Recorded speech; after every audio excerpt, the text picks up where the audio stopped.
séduire, plaire et parfois sauver son couple.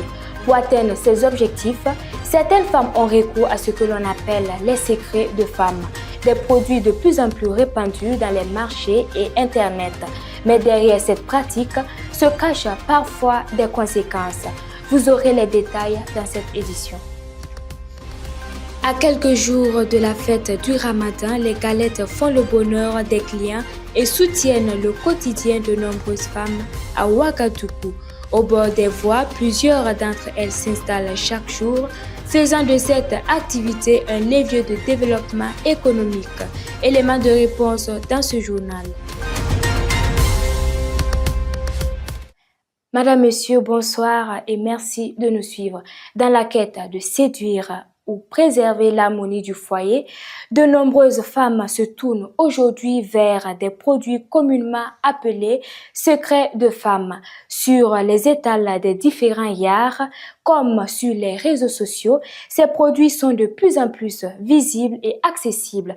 Mais derrière ces promesses de séduction et de bien-être se cachent parfois des conséquences néfastes qui peuvent mettre en danger la santé et la vie de certaines utilisatrices.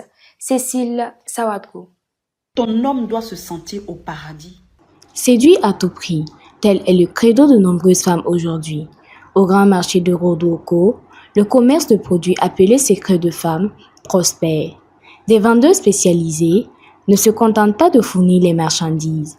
Elles prodiguent également des conseils et détaillent les modes d'emploi. Ça c'est collé serré. Coller ton homme là. Voilà, tu prends ça, tu fais et tu mets dans le feu là, ça va devenir poudre. Tu ménages avec beurre de qualité, tu places. Ça avec ton homme là, si elle te regarde pas, mais elle ne peut pas s'asseoir. Si tu sais que je suis prêt pour partir au lit, tu enlèves un peu seulement, tu bouillis ça, et puis tu bois. Si tu bois ça là, dans 5 minutes seulement, tu vas commencer d'être bon. Ton mari là, elle va t'acheter des scooters, elle va te donner tout ce que tu veux parce que tu es trop sucré. C'est bon, on appelle ça princesse. Madurasa. Ça, tu mets dans ton tonique, tu bois. Tu es devenue petite comme ça. Il y a des femmes qui ont 2 enfants, 3 enfants et puis ils sont trop larges. Si tu mets ça là, tu es devenue trop petite comme ça, comme tu ne connais pas homme. Voilà, et puis tu es trop bon, comme miel. Sur le coup, ces produits semblent avoir l'effet escompté. Mais ils sont utilisés sans prescription médicale ni études approfondies sur leurs effets réels. Cette pratique navigue entre effets de mode et quête de solutions. Pourtant, son adoption ne se fait pas sans risque. Avec le temps, les conséquences apparaissent, parfois irréversibles. Beaucoup de femmes utilisent des produits caustiques. D'abord, il y a plusieurs catégories. Il y en a qui sont de l'encens. Ça ne pose pas de problème parce que de l'encens, vous prenez les odeurs et puis les vapeurs. Mais il y a spécialement des produits qu'on introduit dans le vagin, soit sous forme solide ou liquide. Ces produits-là, soi-disant pour rétrécir le vagin, ce sont des produits caustiques qui, en voulant rétrécir le vagin, va créer des plaies au niveau du vagin. Et quand ces plaies se cicatrisent, les parois peuvent s'accoler partiellement ou complètement et transformer le canal vaginal en un labyrinthe qui ne peut plus être sollicité par le sexe masculin. Le gynécologue ajoute qu'il est légitime de chercher des solutions pour améliorer sa vie intime, régler les problèmes de sexualité.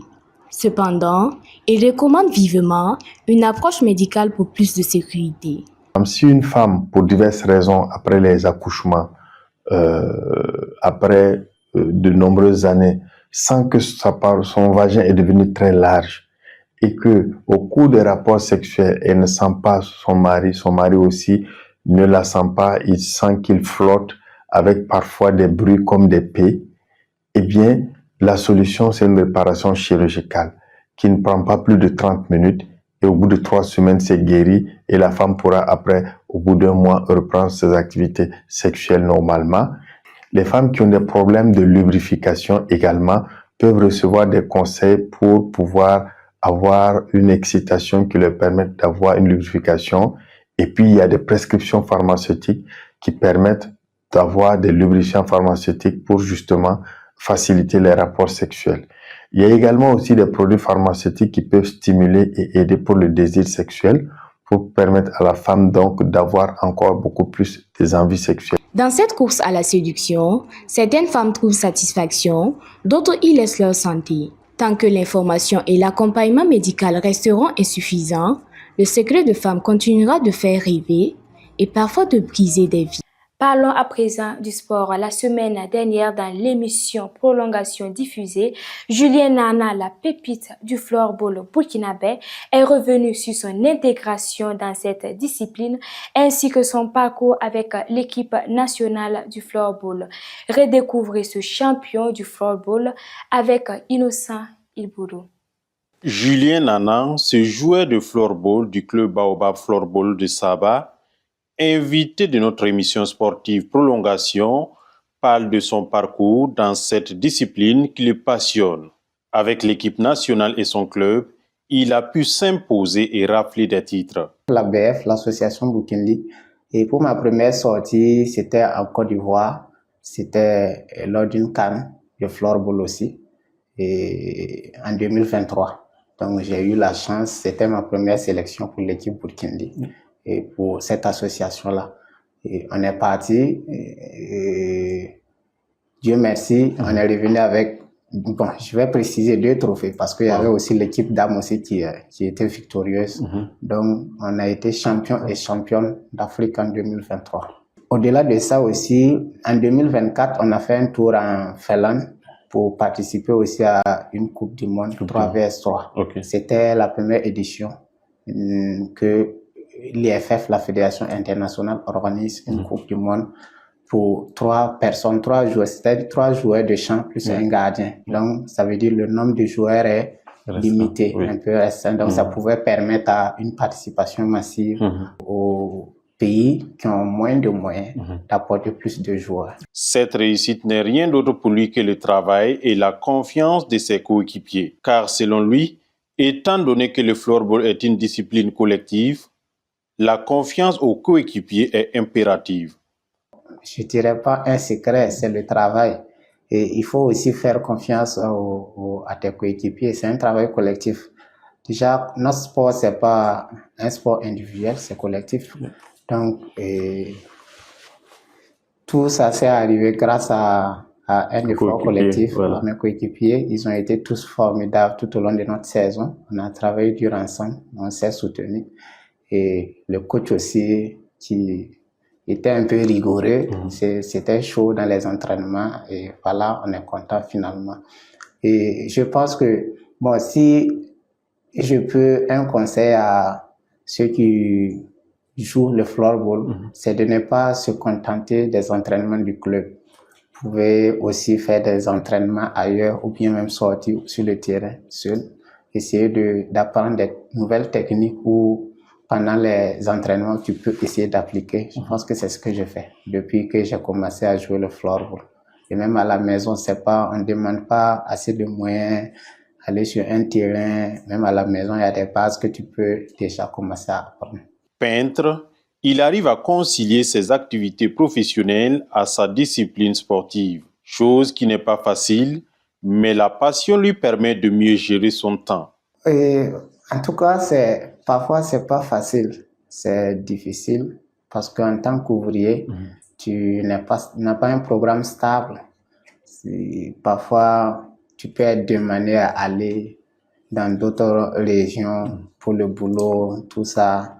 Et parfois aussi, tu peux t'asseoir pendant un peu de temps sans travailler. Les moyens même pour aller au terrain, parfois c'est difficile. Mais le fait que nous, de notre côté, on s'entraîne uniquement les dimanches.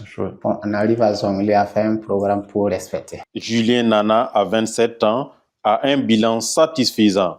Plusieurs titres, champion national de floorball, super champion AJSB et d'autres titres sur le plan international.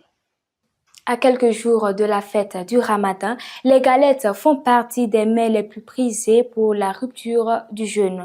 À Ouagadougou, plusieurs femmes s'activent chaque jour pour préparer et vendre ces gourmandises très appréciées par les clients.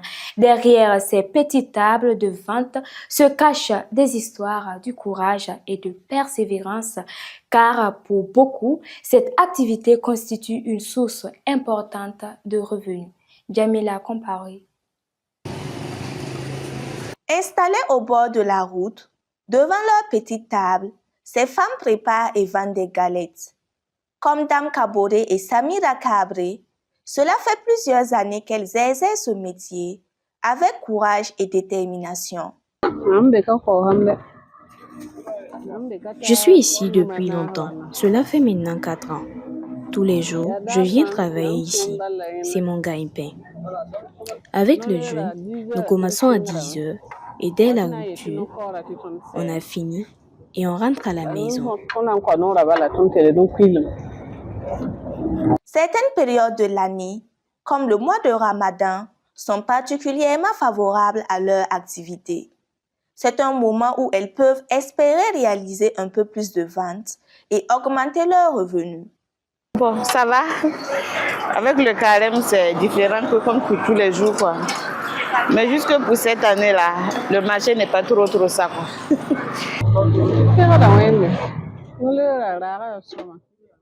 Je rends grâce à Dieu. Grâce au mois de jeûne, le marché est meilleur que les autres jours. Même avec le jeûne, il y a des jours où les galettes ne finissent pas. Et d'autres jours où dès qu'on sort les galettes, tout finit très vite. Mais en tout cas, c'est mieux que les périodes où il n'y a pas de jeûne. Samira Kabré, vendeuse de galettes depuis maintenant 11 ans, fait de cette activité son principal moyen de subsistance.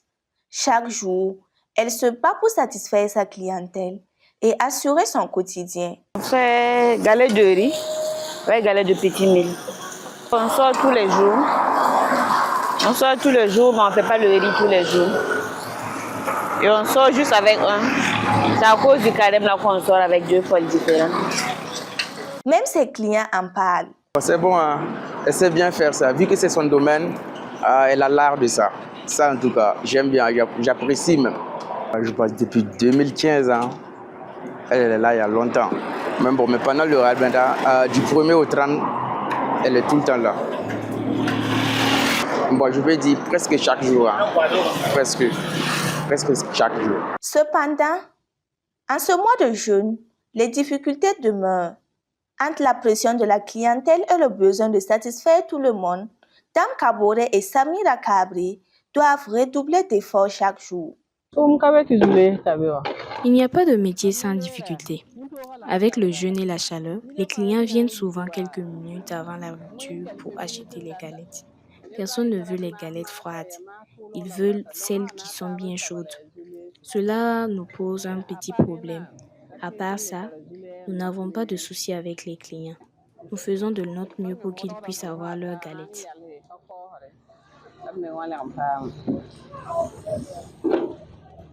Bon, avec les clients, ça va. Juste souvent, avec le soleil qui est là. Certains vont arriver, ils sont pressés.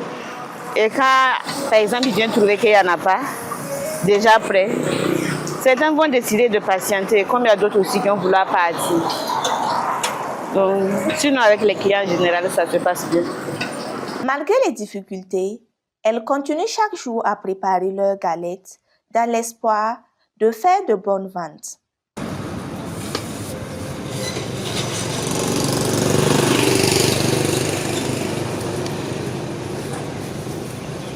C'est sur cette information que nous refermons notre page. Merci pour votre attention.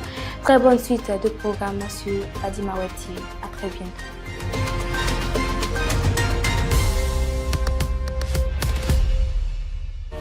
Fadima Web TV, les racines de l'actu.